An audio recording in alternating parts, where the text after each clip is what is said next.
Hi everyone, let's crack UPSC CSE Hindi में आप सभी का भरपूर स्वागत है। आज सीधी बात नो बकवास में एक महत्वपूर्ण टॉपिक पर हम चर्चा करेंगे जिसका नाम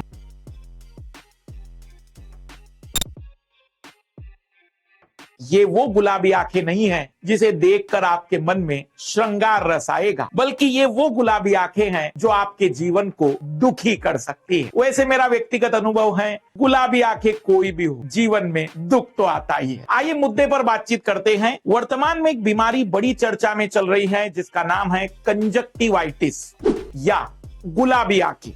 इसे हमारी बोलचाल की भाषा में आंखों का आना या वर्तमान में यह बीमारी वायरस के कारण भी हो रही है, इसलिए इसको आई फ्लू का नाम भी दिया गया है। इस आज के एपिसोड में हम इस पूरी कहानी को 3 भागों में कवर करेंगे। पहले कि ये बीमारी क्यों और किन कारणों से होती है, दूसरा इस बीमारी का वर्तमान में बढ़ने का कारण क्या है, और तीसरा इसके बचाव के क्या उपाय हो सकते हैं। यदि आपको यह बीमारी हो जाए तो क्या करना चाहिए। सबसे पहले आते हैं इस बीमारी के होने का कारण। बायोलॉजी में इस बीमारी के होने के 4 बड़े कारण माने जाते हैं। सबसे पहला बैक्टीरिया का कारण। एक स्ट्रेप्टोकोकल प्रकार की प्रजाति के बैक्टीरिया के इन्फेक्शन के कारण यह कंजक्टिवाइटिस या गुलाबी आंखें हो सकती है। वास्तविक रूप में ये जो चारों कारक, बैक्टीरिया, वायरस, फिर एलर्जी और आखिरी में ब्लड वेसल, जो कंजक्टिविटा है, जो हमारा एक तरीके से कंजक्टिविटा जो टिश्यू है, आप आंखों में गौर करिए तो 2 तरीके की संरचनाएं आंखों में, एक सफेद और एक ब्लैक। जो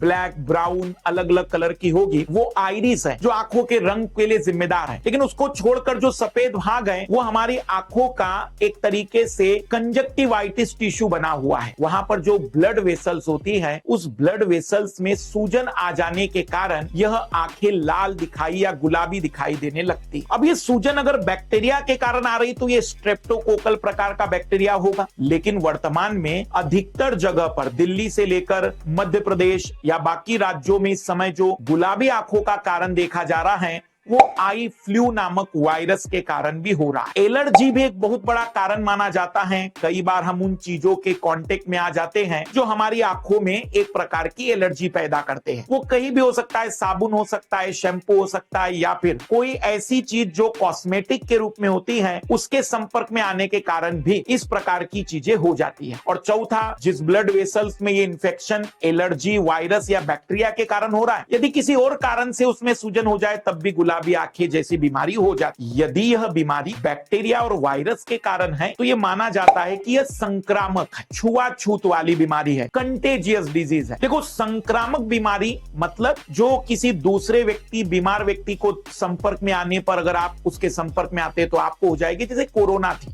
वैसी एक संक्रामक और छुआछूत की बीमारी मानी जाती है। फिर उसकी तरफ देखने भर से भी यह बीमारी आपकी आंखों तक पहुंच जाती है। पर अगर ये वायरस और बैक्टीरिया से, खास करके बैक्टीरिया से होती है, बैक्टीरिया की जो बीमारी है वो 3 से 4 दिन में सुधर जाती है, जबकि वायरस के कारण होने वाला इंफेक्शन 1 और 2 वीक तक रहता। तो ये वो कारण है जिसके कारण ये बीमारी हो रही। अब दूसरा पहलू, इस समय इस बीमारी के बढ़ने का कारण क्या है? तो जनरली डॉक्टर या फिर बायोलॉजी के जानकार ये मानते हैं कि जब भी वातावरण में ह्यूमिडिटी बढ़ेगी, आर्द्रता बढ़ती है, मतलब एक तरीके से उमस बढ़ जाती है और तापमान बढ़ता है, तो ऐसी परिस्थिति में वायरस और बैक्टीरिया की आबादी बढ़ने लग जाती है। और इस समय जो आई फ्लू का वायरस है या स्ट्रेप्टोकोकल नाम के जो बैक्टीरिया हैं, इनकी तादाद बढ़ रही है। दिल्ली में खास करके पानी भरने के कारण जिस तरीके से वो गंदा पानी जमा हुआ, उस कारण से भी इस बैक्टीरिया की तादाद दिल्ली में तेजी से बढ़ रही है, ऐसा माना जाता है। पूरे भारत में इस समय बारिश का दौर है, थोड़ा सा हम कहेंगे ह्यूमस वाला मौसम है और तापमान ज्यादा, इस कारण से बीमारी बढ़ रही है। अब तीसरा,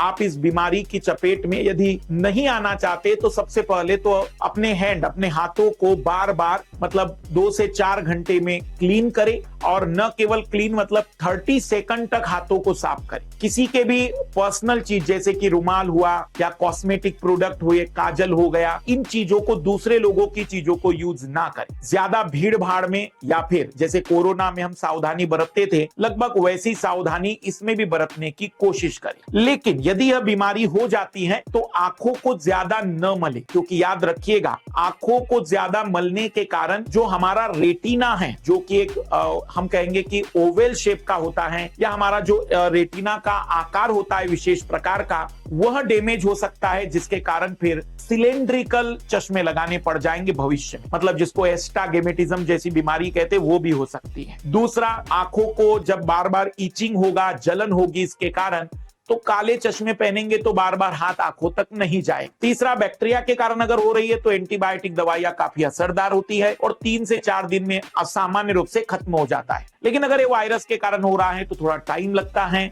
लेकिन धीमे धीमे अपने आप बॉडी इसको खत्म और रिकवर कर देती है। सबसे बेहतर है कि जितना आप सावधानी बरतेंगे उतना ही आपके लिए बेहतर रहेगा। लेकिन वास्तविक रूप में इस बीमारी में मैं कहूंगा कितनी भी सावधानी बरती है, जैसे कोरोना है कि कब कौन सी चीज किसके कांटेक्ट में आ जाए तो हो सकती है, एक बड़ा रीजन इसके लिए माना जाता है। तो कंजक्टिवाइटिस, गुलाबी आंखें या आंखों का आना, ये आज का विषय था। मुझे उम्मीद है कि इस विषय के बारे में आप लोगों को सारी जानकारी मिल गई होगी, जिसके लिए आप इस एपिसोड का इंतजार कर रहे थे। बाकी हमारा कमेंट्स बॉक्स खुला है, आप हमें जरूर सुझाव देते चलिए कि आप किस प्रकार के एपिसोड और देखना चाहते हैं और किस प्रकार की खबरों को, किस प्रकार की सूचनाओं को और कंसेप्ट को इस सीधी बात नो बकवास के एपिसोड में हम शामिल करें, ताकि आपकी समस्याएं हल हो सके। सभी को बेस्ट ऑफ लक। हमारा ऑफलाइन का सी सेट का एक्सक्लूसिव बैच आ रहा है, इसे आप ज्वाइन कर सकते 10 अगस्त से दिल्ली मुखर्जी नगर में। और